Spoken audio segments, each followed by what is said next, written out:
Book 2. Argument. The trial of the army and catalogue of the forces. Jupiter, in pursuance of the request of Thetis, sends a deceitful vision to Agamemnon, persuading him to lead the army to battle, in order to make the Greeks sensible of their want of Achilles. The general, who is deluded with the hopes of taking Troy without his assistance, but fears the army was discouraged by his absence, and the late plague, as well as by the length of time, contrives to make trial of their disposition by a stratagem. He first communicates his design to the princes in council, that he would propose a return to the soldiers, and that they should put a stop to them if the proposal was embraced. Then he assembles the whole host, and upon moving for a return to Greece, they unanimously agree to it, and run to prepare the ships. They are detained by the management of Ulysses, who chastises the insolence of Thersites. The assembly is recalled, several speeches made on the occasion, and at length the advice of Nestor followed, which was to make a general muster of the troops, and to divide them into their several nations, before they proceeded to battle. This gives occasion to the poet to enumerate all the forces of the Greeks and Trojans, and in a large catalogue. The time employed in this book consists not entirely of one day. The scene lies in the Grecian camp, and upon the seashore towards the end it removes to Troy. Now pleasing sleep had sealed each mortal eye. Stretched in the tents the Grecian leaders lie, the immortals slumbered on their thrones above, all but the ever-wakeful eyes of Jove. To honor Thetis son he bends his care, and plunge the Greeks in all the woes of war, then bids an empty phantom rise to sight, and thus commands the vision of the night. Fly hence, deluding dream, and light as air, to Agamemnon's ample tent repair. Bid him in arms draw forth the embattled train. Led all his Graians to the dusty plain. Declare, see now 'tis given him to destroy the lofty towers of wide extended Troy. For now no more the gods with fate contend. At Juno's suit the heavenly factions end. Destruction hangs o'er yon devoted wall, and nodding Ilion waits the impending fall. Swift as the word the vain illusion fled, descends and hovers o'er Atrides' head, clothed in the figure of the Pylian sage, renowned for wisdom and revered for age. Around his temple spreads his golden wing, and thus the flattering dream deceives the king. Canst thou, with all a monarch's cares oppressed, O Atreus' son, canst thou indulge thy rest? Ill fits a chief who mighty nations guides, directs in council and in war presides, to whom its safety a whole people owes, to waste long nights in indolent repose. Monarch, awake! 'Tis Ghost's command I bear, thou and thy glory claim his heavenly care. In just array draw forth the embattled train, led all thy Grecians to the dusty plain. Thee now, O king, 'tis given thee to destroy the lofty towers of wide extended Troy. For now no more the gods with fate contend. At Juno's suit the heavenly factions end. Destruction hangs o'er yon devoted wall, and nodding Ilion waits the impending fall.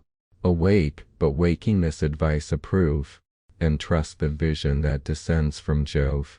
The phantom said then vanished from his sight, resolves to err and mixes with the night. 1,000 schemes the monarch's mind employed, elate in thought he sacks untaken Troy. Vain as he was, and to the future blind, nor saw what Jove and secret fate designed. What mighty toils to either host remain, what scenes of grief and numbers of the slain. Eager he rises, and in fancy hears the voice celestial murmuring in his ears. First on his limbs a slender vest he drew, around him next the regal mantle threw. The embroidered sandals on his feet were tied, the starry falchion glittered at his side, and last, his arm the massy scepter loads. Unstained, immortal, and the gift of gods. Now rosy morn ascends the court of Jove, lifts up her light and opens day above. The king dispatched his heralds with commands to range the camp and summon all the bands. The gathering hosts the monarch's word obey, while to the fleet Atrides bends his way. In his black ship the Pylian prince he found, there calls a senate of the peers around. The assembly placed, the king of men expressed, the counsels laboring in his artful breast. Friends and confederates, with attentive ear, receive my words and credit what you hear. Late as I slumbered in the shades of night, a dream divine appeared before my sight, whose visionary form like Nestor came, the same in habit and in mien the same. The heavenly phantom hovered o'er my head, and, "Dost thou sleep, O Atreus' son?" He said, "Ill fits a chief who mighty nations guides, directs in council and in war presides, to whom its safety a whole people owes, to waste long nights in indolent repose. Monarch, awake! 'Tis Jove's command I bear. Thou in thy glory claim his heavenly care. In just array draw forth the embattled train, and led the Grecians to the dusty plain. Thee now, O king! 'Tis given thee to destroy the lofty towers of wide extended Troy. For now no more the gods with fate contend. At Juno's suit the heavenly factions end. Destruction hangs o'er yon devoted wall, and nodding Ilion waits the impending fall. This hear observant, and the gods obey. The vision spoke and passed in air away. Now, valiant chiefs, since heaven itself alarms, unite and rouse the sons of Greece to arms. But first, with caution, try what yet they dare, worn with 9 years of unsuccessful war, to move the troops to measure back the main. Be mine and yours the province to detain. He spoke and sat, when Nestor rising said, Nestor whom Pylos' sandy realms obeyed, princes of Greece, your faithful ears incline, nor doubt the vision of the powers divine, sent by great Jove to him who rules the host. Forbid it, heaven, this warning should be lost. Then let us haste, obey the gods' alarms, and join to rouse the sons of Greece to arms. Thus spoke the sage. The kings without delay dissolved the council and their chief obeyed. The sceptred rulers led the following host. Poured forth by thousands darkens all the coast. As from some rocky cleft the shepherd sees, clustering in heaps on heaps the driving bees, rolling and blackening, swarms succeeding swarms. With deeper murmurs and more hoarse alarms, dusky they spread, a close-embodied crowd, and o'er the vale descends the living cloud. So from the tents and ships, a lengthened train, spreads all the beach, and wide o'ershades the plain. Along the region runs a deafening sound, beneath their footsteps groans the trembling ground. Fame flies before the messenger of Jove, and shining soars and claps her wings above. 9 sacred heralds now, proclaiming loud, the monarch's will suspend the listening crowd. Soon as the throngs in order ranged appear, and fainter murmurs died upon the ear, the King of Kings his awful figure raised, high in his hand the golden scepter blazed. The golden scepter, of celestial flame, by Vulcan formed, from Jove to Hermes came. To Pelops he the immortal gift resigned, the immortal gift great Pelops left behind. In Atreus' hand, which not with Atreus ends, to rich Thyestes next the prize descends, and now the mark of Agamemnon's reign. Subjects all cargoes and controls the main. On this bright scepter now the king reclined, and artful thus pronounced the speech designed. Ye sons of Mars, partake your leader's care, heroes of Greece and brothers of the war. Of partial Jove with justice I complain, and heavenly oracles believed in vain. A safe return was promised to our toils, renowned, triumphant, and enriched with spoils. Now shameful flight alone can save the host, our blood, our treasure, and our glory lost. So Jove decrees, resistless lord of all, at whose command whole empires rise or fall. He shakes the feeble props of human trust, and towns and armies humbles to the dust. What shame to Greece a fruitful war to wage! Oh, lasting shame in every future age! Once great in arms, the common scorn we grow, repulsed and baffled by a feeble foe. So small their number, that if wars were ceased, and Greece triumphant held a general feast, all cranked by tens, whole decades when they dine, must want a Trojan slave to pour the wine. But other forces have our hopes o'erthrown, and Troy prevails by armies not her own.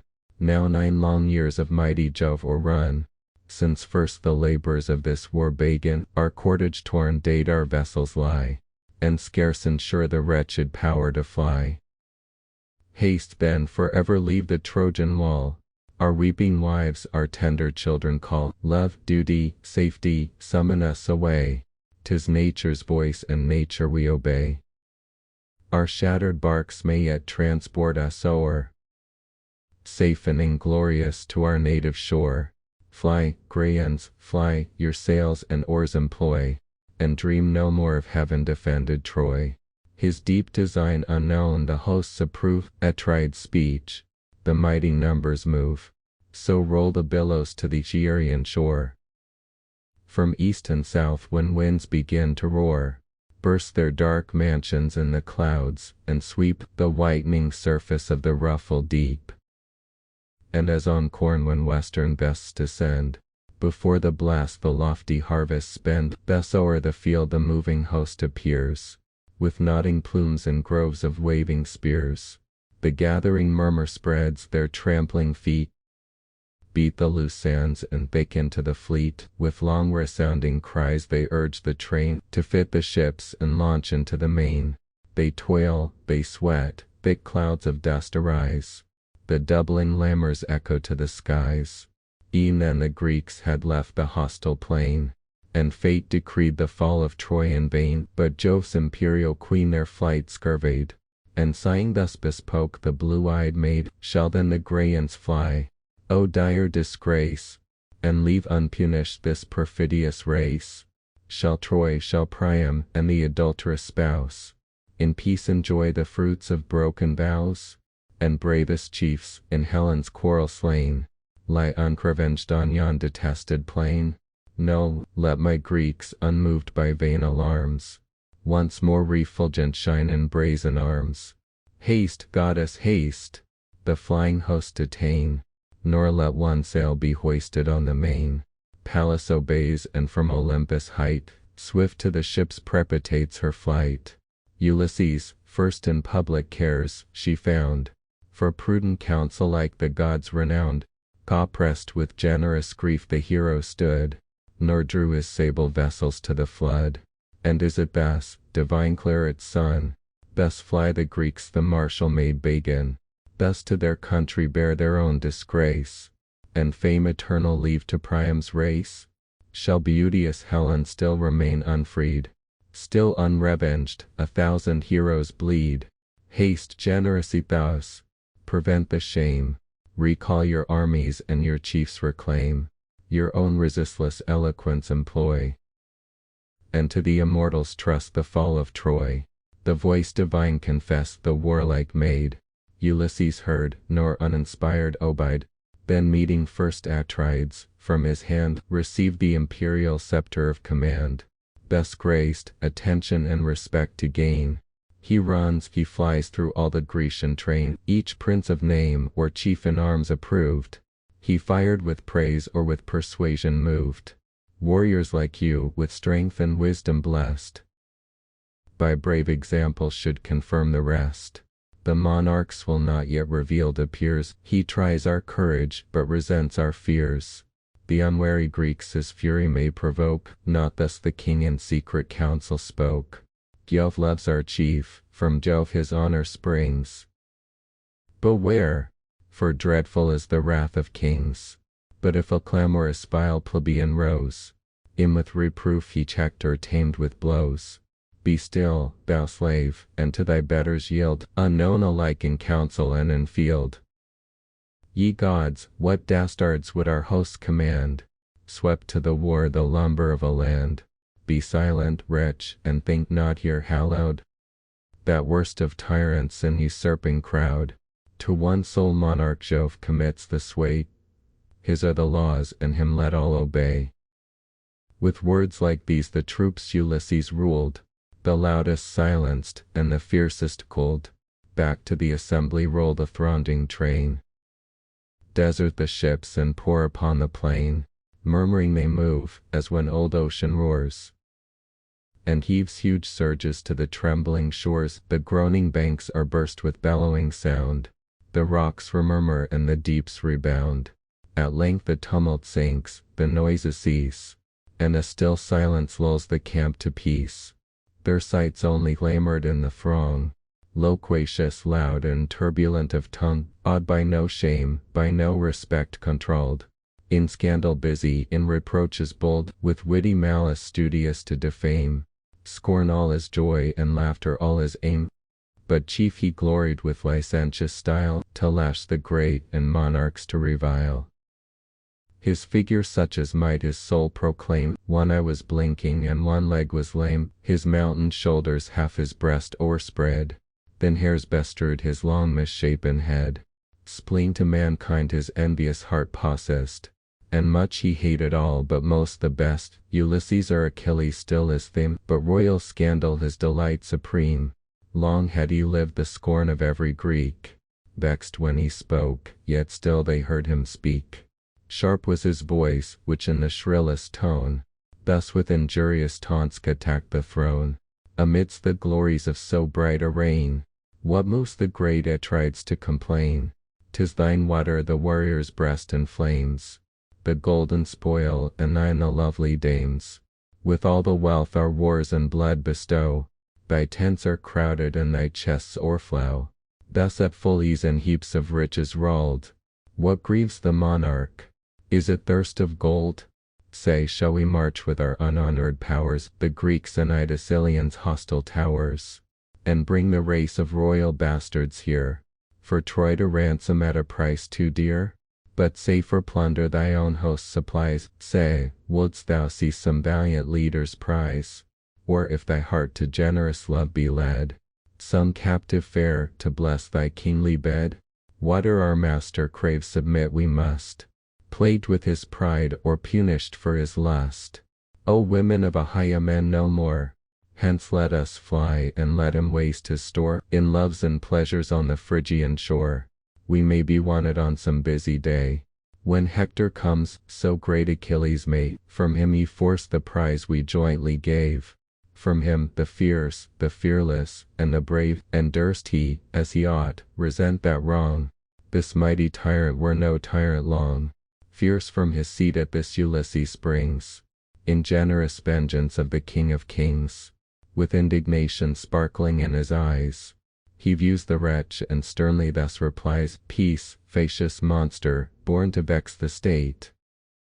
With wrangling talents formed for foul debate, curb that impetuous tongue, nor rashly vain, and singly mad asperse the sovereign reign.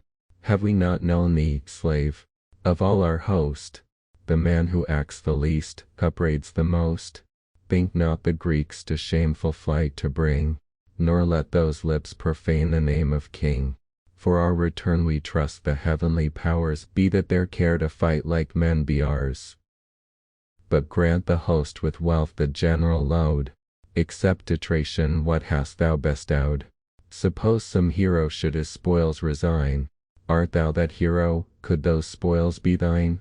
Gods, let me perish on this hateful shore, and let these eyes behold my son no more. If, on thy next offense, this hand forbear to strip those arms thou ill deserv'st to wear, expel the council where our princes meet, and send thee scourged and howling through the fleet.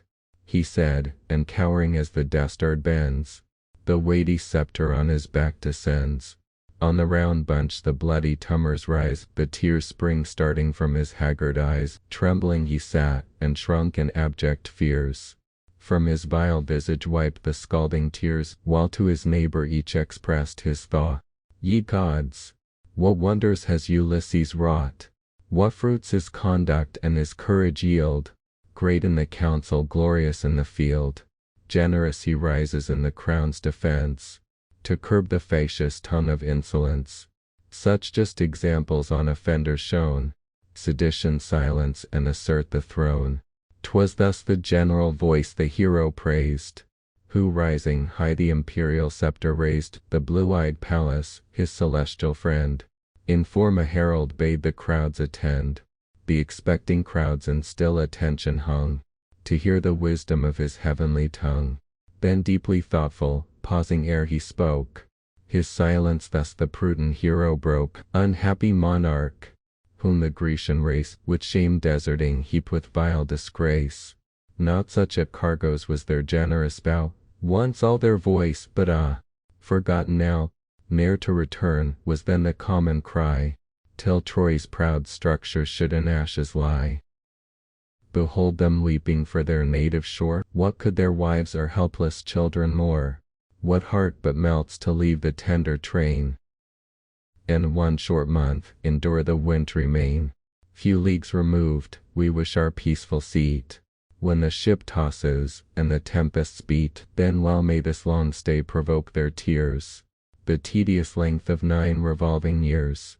Not for their grief the Grecian host I blame, but vanquished, baffled, oh eternal shame, expect the time to Troy's destruction given, and try the faith of Hellas and of heaven. What passed at Aulis, Greece can witness bear, and all who live to breathe this Phrygian air. Beside a fountain's sacred brink we raised our verdant altars, and the victims blazed. 'Twas where the plane tree spread its shades around.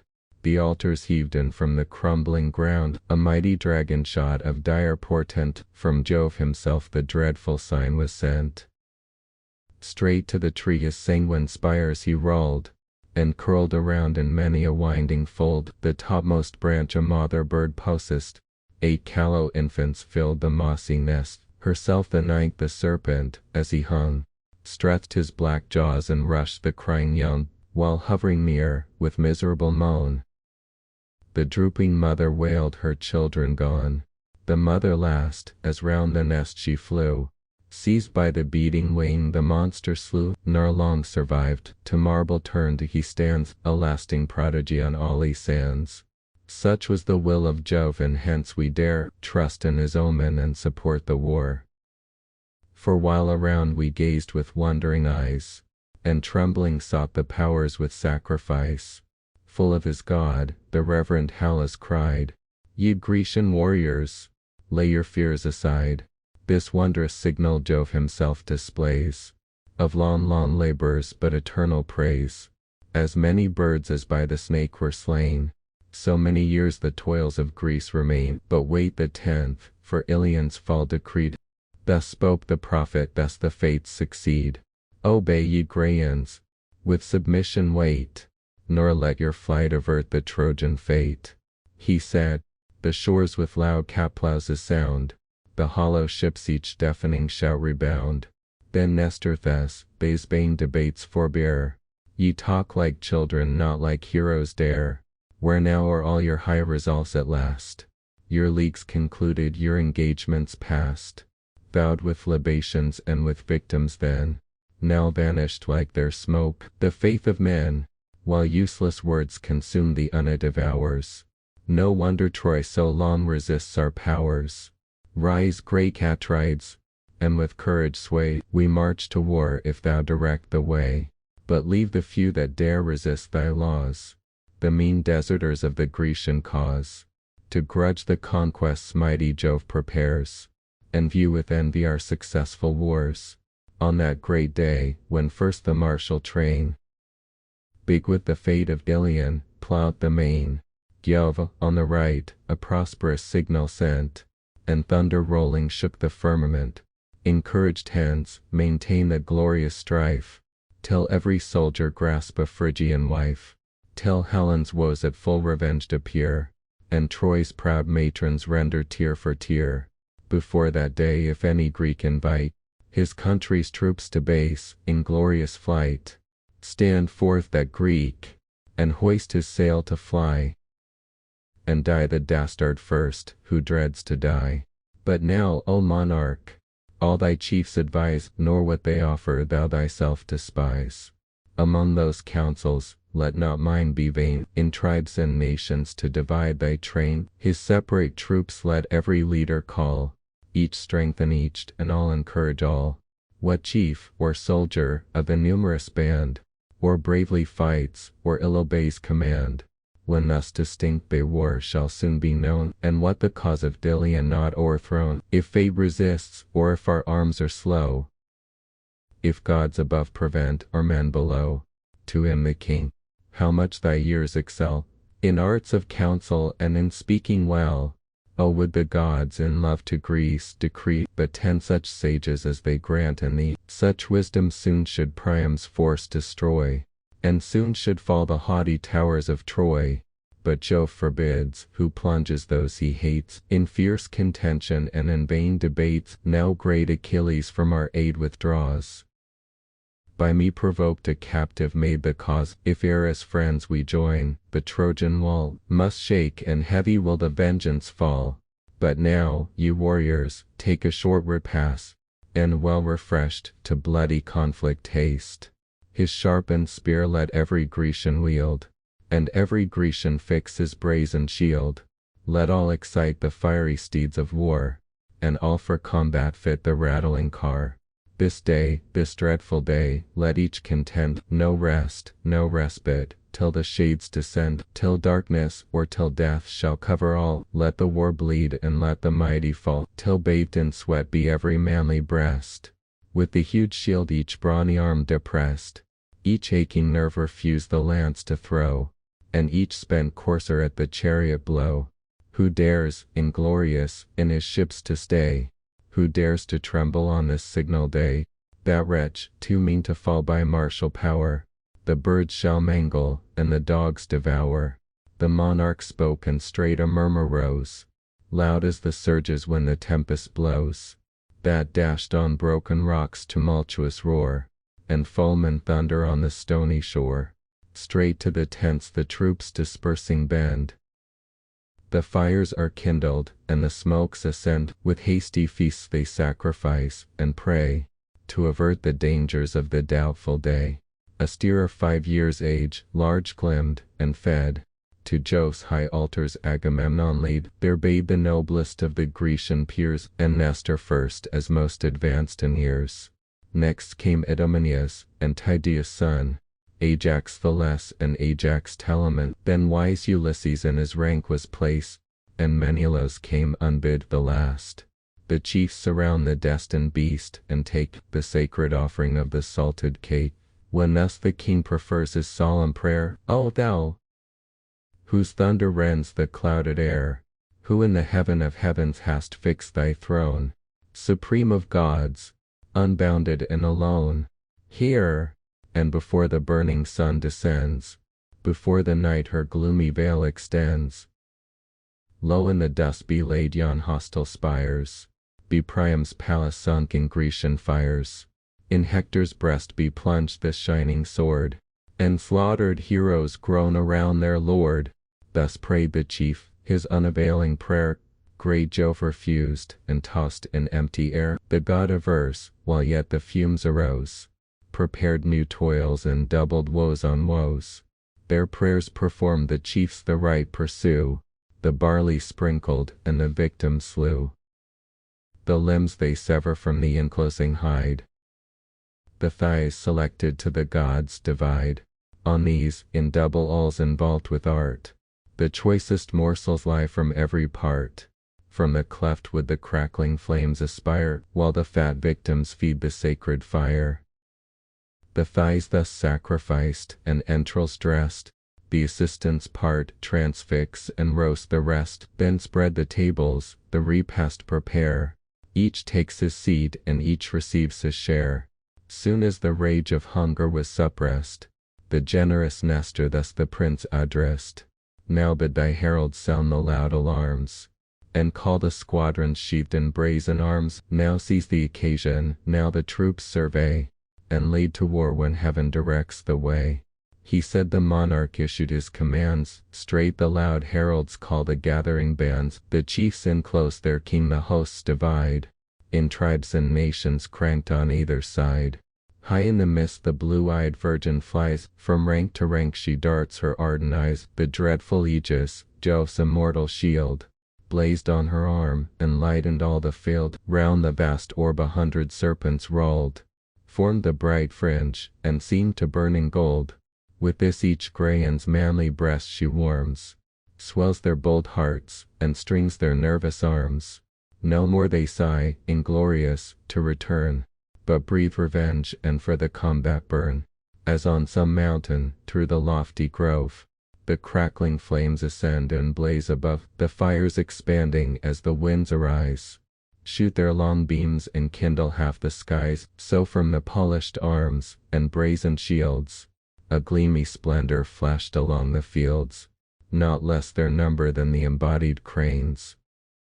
Are milk-white swans and Hashus watery plains, that, o'er the windings of Aster springs, stretch their long necks and clap their rustling wings, now tower aloft and course in airy rounds, now light with noise the field resounds.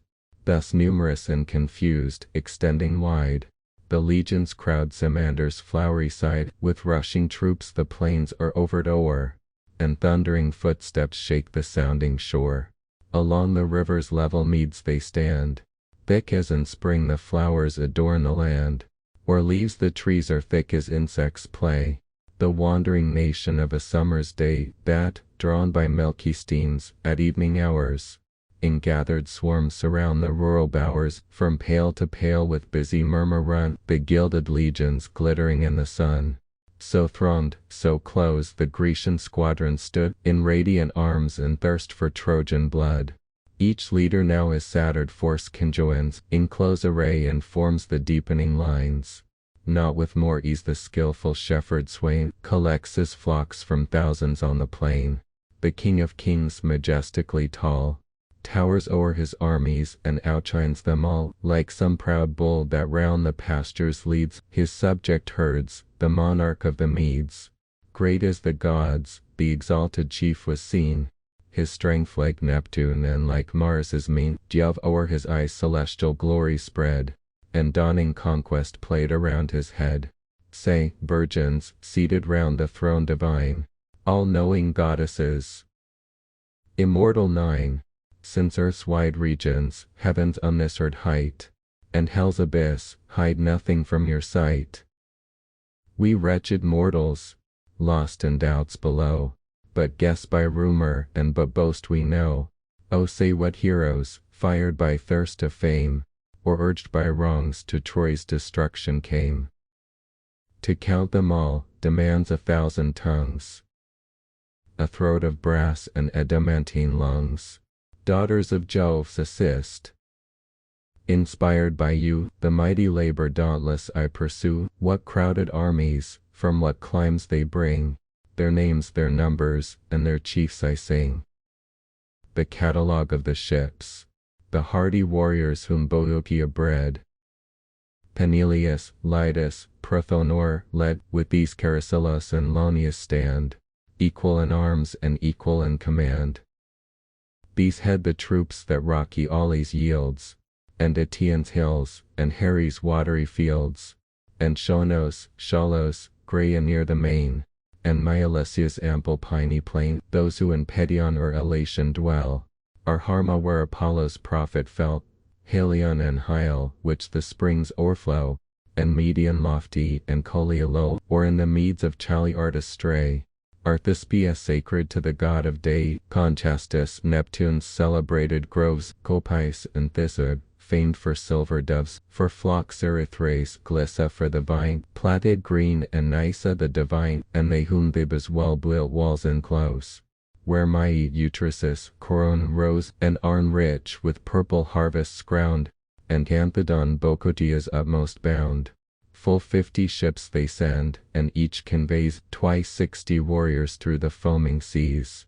To these succeed Caspaldon's martial train, who plough the spacious Orchomenian plain. 2 valiant brothers rule the undaunted throng, Aelman and Cassilophus the strong, sons of Castioe, the heavenly fair, whose virgin charms subdued the god of war, in Actor's court as she retired to rest. The strength of Mars the blushing maid compressed, their troops in 30 sable vessels sweep. With equal oars the hoarse resounding deep, the Phocians next in 40 barks repair. Epistrophus and Schedius head the war, from those rich regions where Ephesus leads his silver current through the flowery meads. From Panopia, Crisa the divine, where Enamoria's stately turrets shine, where Pytho, Daulis, Epirus stood, and fair Lilys views the rising flood. These ranged in order on the floating tide. Close on the left, the bold Boeotian side. Fierce Ajax led the Laurian squadrons on. Ajax the less Coelius' valiant son, skilled to direct the flying dart aright, swift in pursuit and active in the fight. Him as their chief, the chosen troops attend, which Bessa, Thrones, and rich Ino send, Opus, Caliurus, and Scarphus bands, and those who dwell where pleasing Augia stands, and where Bogrius floats the lowly lands, or in fair Tarphus sylvan seats reside, in 40 vessels cut the yielding tide. Euboea next her martial sons prepares, and sends the brave Abantites to the wars, breathing revenge, in arms they take their way. From Halys' walls and strong Eretria, the Istygian fields for generous spines renowned. The fair Charistos and the Styrian ground, where Dios from her towers o'ercloaks the plain, and high Eurytus views the neighboring main. Down their broad shoulders falls a length of hair, their hands dismiss not the long lance and air, but with protended spears in fighting fields, pierce the tough horselets and the brazen shields. Twice 20 ships transport the warlike bands, which bold Elphenor, fierce in arms, commands. Full 50 more from Athens stem the main, led by Menestius through the liquid plain. Athens the fair where great Erytheus swayed, that owed his nurture to the blue-eyed maid, but from the teeming fro took his birth, the mighty offspring of the foodful earth. In palace placed amidst her wealthy fane, adored with sacrifice and oxen slain, where, as the years revolve, her altars blaze, and all the tribes resound the goddess' praise. No chief like thee, Menestius, Greece could yield, to martial armies in the dusty field, the extended wings of battle to display, or close the embodied host in firm array. Nestor alone, improved by length of days, for martial conduct bore an equal praise. With these appear the Salaminian bands, whom the gigantic Telamon commands. In 12 black ships to Troy they steer their course, and with the great Athenians join their force. Next move to war the generous Argive train, from high Trozens, and Masida's plain, and fair Aegina circled by the main, whom strong Tyranna's lofty walls surround, and Epidaur with veiny harvests crowned, and where fair Cassinin and Hermoine show their cliffs above and ample bay below. These by the brave Euryalus were led, great Stesilaus and greater Dium, but chief Tydides bore the sovereign sway. In 4 sore barks they plough the watery way, the proud Means arms her martial powers. Leon, Corinth, with imperial towers, fair Erythicrea, Cornea's fruitful plain, and Aegean and Adrastus' ancient reign, and those who dwell along the sandy shore, and where Pellene yields her fleecy store, where Hellas and Hypersia lie, and Gonus aspire salute the sky. Great Agamemnon rules the numerous band. 100 vessels in long order stand, and crowded nations wait his dread command.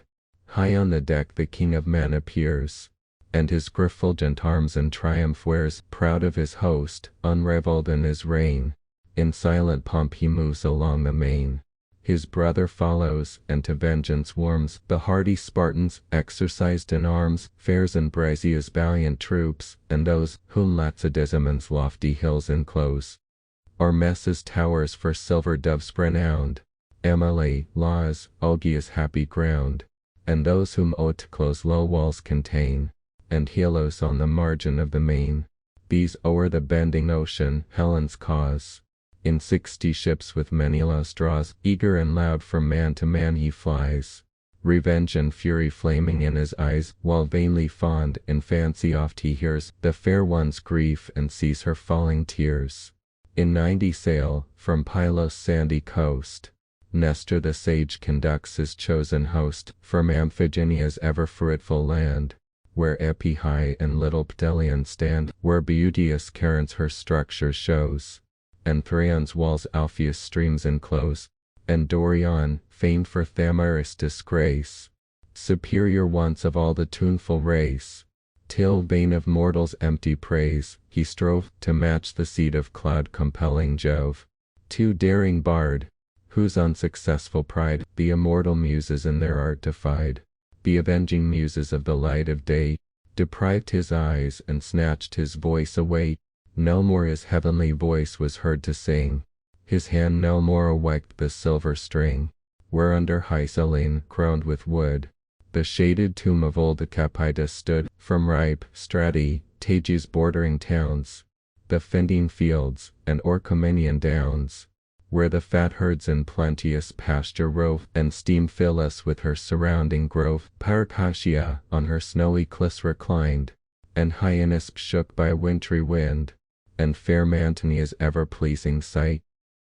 In 60 sail the Arcadian bands unite, bold Agapenor, glorious at their head, Aeneas on the mighty squadron lead. Their ships, supplied by Agamemnon's care, through roaring seas the wandering warriors bear, the first to battle on the appointed plain, but new to all the dangers of the main. Those where fair Elis and Buprasium join, whom Hermon, Here, and Myrsinus confine, and bounded there where o'er the valleys rose the Colonian rock, and where Calisium flows. Beneath 4 chiefs a numerous army came, the strength and glory of the Epean name. In separate squadrons these their train divide, each leads 10 vessels through the yielding tide.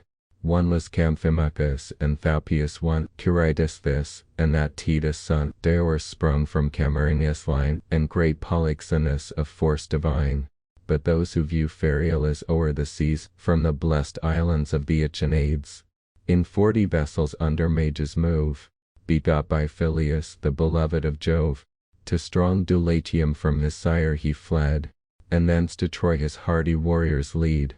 Ulysses followed through the watery road, a chief in wisdom equal to a god, with those whom Ephelenia's line enclosed, are till their fields along the coast opposed, or where fair Ithaca o'erlooks the floods, where high Neritos shakes his waving woods, where Aegylipa's rugged sides are seen, Roelia rocky and Xanthus green. These in 12 galleys with vermilion prores, beneath his conduct sought the Phrygian shores.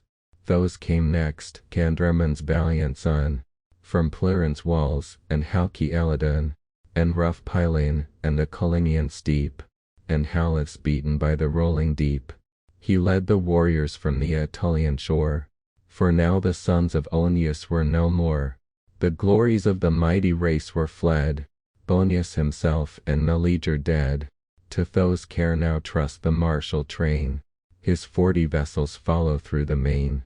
Next, 80 barks the written king commands, of Knossos, Lydas, and Gordinas bands, and those who dwell where Chichon's domes arise, or white Liestus glitters to the skies, or where by Phaestus silver Dardan runs, Right's 100 cities pour forth all her sons. These marched, Idomeneus, beneath thy care, and Marion dreadful as the god of war. Tlepolemus, the son of Hercules, led 9 swift vessels through the foamy seas, from Rhodes, with everlasting sunshine bright, Gelessus, Lundus, and Camyrus white. His captive mother fierce Allides bore, from Ephir's walls and Sel's winding shore, where mighty towns and ruins spread the plain, and saw their blooming warriors early slain. The hero, when to manly years he grew, Allied's uncle old Lyneus slew. For this, constrained to quit his native place, and shun the vengeance of the Herculean race, a fleet he built, and with a numerous train of willing exiles wandered o'er the main, where many seas and many sufferings passed. On happy Rose the chief arrived at last, there in 3 tribes divides his native band, and rules them peaceful in a foreign land, increased and prospered in their new abodes. By mighty Jove, the sire of men and gods, with joy they saw the growing empire rise, and showers of wealth descending from the skies. 3 ships with Nireus sought the Trojan shore, Nireus, whom Agile to Harpus bore, Nireus, in faultless shape and blooming grace, the loveliest youth of all the Grecian race. Pelides only matched his early charms, but few his troops, and small his strength in arms.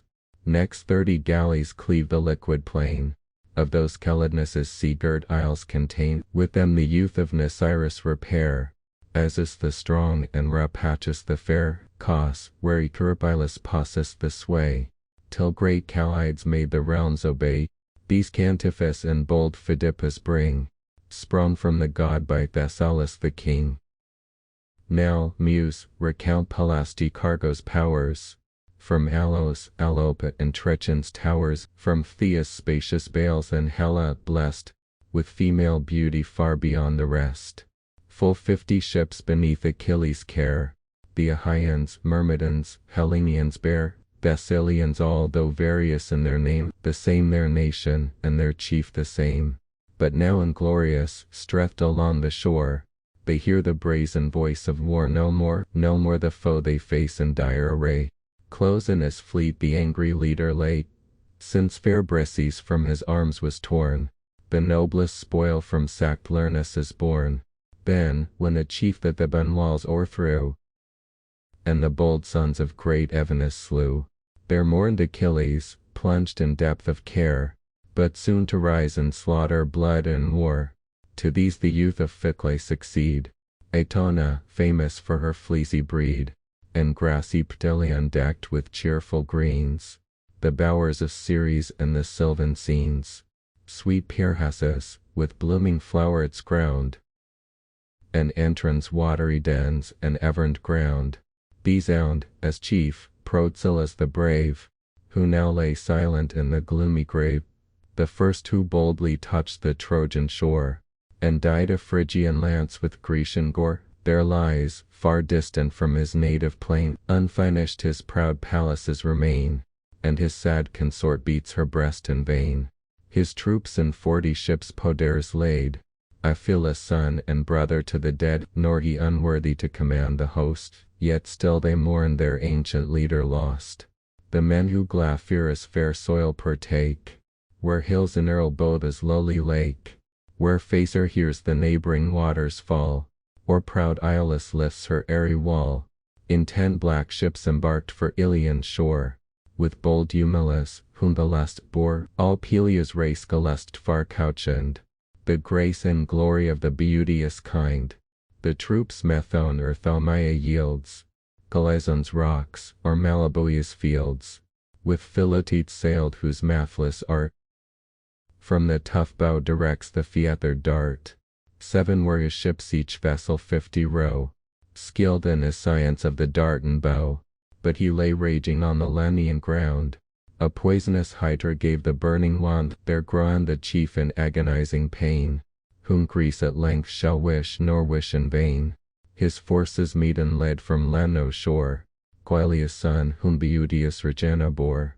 The Oetalian race in those high towers contained, where once Icaritus in proud triumph reigned, or where her humbler turrets Traia rears, or where Ithome, rough with rocks, appears.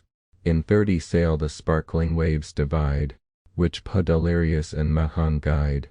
To these his skill their parent god imparts, divine professors of the healing arts.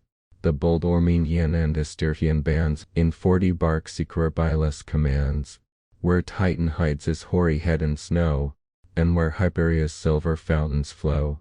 By troops Cargissa, Polypoetes leads, and Ilion, sheltered by Olympus shades, Dirton's warriors, and where Corinth lies, and Colusan's hawky cliffs arise, sprung from Pirithous of immortal race, the fruit of fair Chippodame's embrace. That day, when twirled from Pelion's cloudy head, to distant dens the shaggy centaurs fled, with Polypoetes joined in equal sway. Leontius leads and 40 ships obey. In 20 sail the bold Perchebians came, from Xiphus, Gunius was their leader's name. With these the Aenians joined, and those who freeze, where cold Dodona lifts her holy trees, or where the pleasing Titaresius glides, and into Peneus rolls his easy tides, yet o'er the silvery surface pure they flow, the sacred stream unmixed with streams below. Sacred and awful, from the dark abodes, Styx pours them forth, the dreadful oath of gods. Last, under Prothous the Magmetian stood, Prothous the swift, of old Tenterden's blood, who dwell where Pelion, round with piny boughs, obscures the glade, and nods his shaggy brows, or where through flowery Tempe Peñas strayed, the region stressed beneath his mighty shade. In 40 sable barks they stemmed the main, such were the chiefs, and such the Grecian train. Say next, O Muse, of all Achaia breeds, who bravest fought, or rang the noblest steeds? Eumelus' mares were foremost in the chase, as eagles fleet, and of Phaeacian race, bred where Pieria's fruitful fountains flow, and trained by him who bears the silver bow. Fierce in the fight their nostrils breathed a flame, their height, their color, and their age the same. O'er fields of death they whirl the rapid car, and break the ranks and thunder through the war. Ajax in arms the first renown acquired, while stern Achilles in his wrath retired. His was the strength that mortal might exceeds, and his the unrivalled race of heavenly steeds. But Thetis' son now shines in arms no more, his troops neglected on the sandy shore. In empty air their sportive javelins throw, or whirl the disk, or bend an idle bull. Unstained with blood his covered chariots stand, the immortal coursers graze along the strand. But the brave chiefs the inglorious life deplored, and wandering o'er the camp required their lord. Now, like a deluge, covering all around, the shining armies sweep along the ground. Swift as a flood of fire, when storms arise, floats the wild field and blazes to the skies. Earthquake beneath them as when angry Jove hurls down the forky lightning from above. On Erymone the thunder throws, and fires Typhoeus with redoubled blows. Where Typhon, pressed beneath the burning load, still feels the fury of the avenging god. But various Iris, Jove commands to bear, speeds on the wings of winds through liquid air. In Priam's porch the Trojan chiefs she found, the old consulting and the youths around. Polite shape, the monarch's son, she chose, who from Exesate's tomb observed the foes. High on the mound from whence in prospect lay the fields, the tents, the navy, and the bay. In this dissembled form she casets to bring the unwelcome message to the Phrygian king. Cease to consult, the time for action calls. War, horrid war, approaches to your walls. Assembled armies oft have I beheld, but ne'er till now such numbers charged a field. Thick as autumnal leaves are driving sand, the moving squadrons blacken all the strand.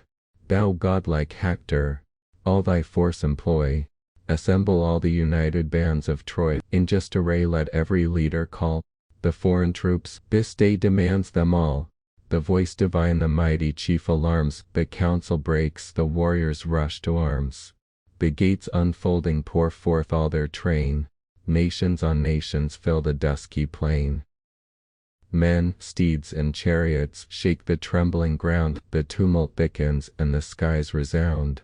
Amidst the plain, in sight of Dilion, stands a rising mount, the work of human hands. This for Mairon's tomb the immortals know, though old Batia and the world below, beneath their chiefs in martial order here, the auxiliar troops and Trojan hosts appear. The godlike Hector, high above the rest, shakes his huge spear and nods his plumy crest. In throngs around his native bands repair, and groves of clainces glitter in the air. Divine Aeneas brings the Dardan race, Antaeus' son, by Venus' stolen embrace. Born in the shades of Ida's secret grove, a mortal mixing with the queen of love. Partolochus and Iama's divide, the warrior's toils and combat by his side, who fair Zelia's wealthy valleys till, fast by the foot of Ida's sacred hill. Or drink, Aesopus, of thy sable flood, were led by Pandarus of royal blood, to whom his art Apollo deigned to show, graced with the presence of his shafts and bow. From rich Ephesus and Adrastea's towers, high Teres' summits and Petea's bowers, from these the congregated troops obey. Young Camphius and Adrastus equal sway, old Macrop's sons whom, skilled in fates to come, the sire forewarned and prophesied their doom. Fate urged them on, the sire forewarned in vain, they rushed to war and perished on the plain. From Pratius' stream, Pergo's pasture lands, and Sestos and Habidos neighboring strands, from great Carisba's walls and Sel's coast, Asius Hyrtaeus conducts his host, high on his car he shakes the flowing reins. His fiery coursers thunder o'er the plains. The fierce Pelasti next, in war renowned, march from Larissa's ever fertile ground. In equal arms their brother leaders shine, Hippothous bold and Pyleus the divine. Next Acamas and Pyrrhus led their hosts, in dread array, from Thria's wintry coasts, round the bleak realms where Hellespondus roars, and Boreas beats the hoarse resounding shores. With great Euphemus the Ionians move, sprung from Troezenius loved by Jove. Pyraechmes the Paconian troops attend, skilled in the fight their crooked bows to bend. From Axius' ample bed he leads them on, Axius, that claves the distant Camedon, Axius, that swells with all his neighboring rills, and wide around the floating region fills.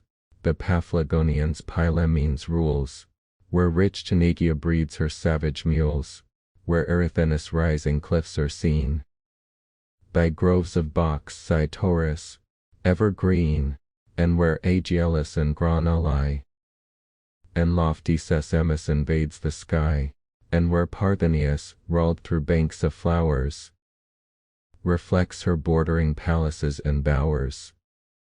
Here marched in arms the Halizonian band, whom Odius and Epistrophus command, from those far regions where the sun refines the ripening silver in Calebine mines. Their mighty Chromics led the Mysian train, and Augur and Hummus inspired in vain, for stern Achilles clopped his sacred head, rolled down Samander with the vulgar dead. Phorcys and brave Cassanius here unite, the Cassanian Phrygians, eager for the fight, of those who round Megonia's realms reside, or whom the veils and shades of Tmolus hide. Messals and Cantiphus the charge partake, born on the banks of Gyges' silent lake. There, from the fields where wild Metasander flows, Hymeal and Latmos' shady brows, and proud Miletus, came the Carthian throngs, with mingled lamers and with barbarous tongues. Damphimachus and Nahastes guide the train, Nostus the bold, Camphimachus the vain, who, treaked with gold, and glittering on his car, rode like a woman to the field of war. Full that he was, by fierce Achilles slain, the river swept him to the briny main. There whelmed with waves the gaudy warrior lies, the valiant victor seized the golden prize. The forces last in fair array succeed, which blameless Glaucus and Scarpton led, the warlike bands that distant Lycia yields, where gulfy Hantus foams along the fields.